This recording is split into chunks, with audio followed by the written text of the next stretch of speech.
Here's an experiment you can do as an introduction to Lenz's and Faraday's law. So you can get a microammeter or microvoltmeter or some galvanometers. It's really best if the needle's centered rather than at one side. So these ones here are just a bit average because we're getting a positive and negative reading. So this one here is fine, but this one's not.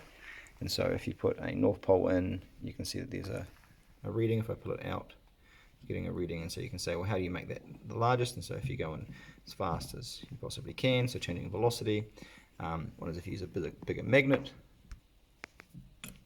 Seeing a much greater deviation with a stronger magnet. And then you can also change the cross-sectional area or effective number of turns by changing your solenoid. You could try and see if they could do it without a solenoid. So in this case, if I use my medium magnet and just put it in and out, you're seeing very small deviation. If I use my strong bar magnets, still not that clear, but if we look close enough,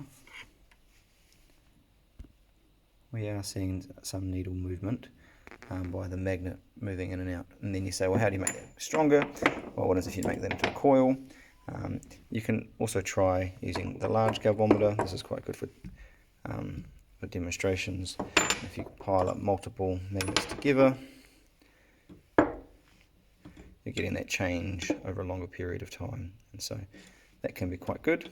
I'd then demo it using this one, with the ultimate idea that they understand that a changing magnetic flux over a change on time. So bigger magnetic field, bigger area, or essentially a faster change, bigger velocity, induces the largest voltage, EMF, and the negative sign means that it's in opposition.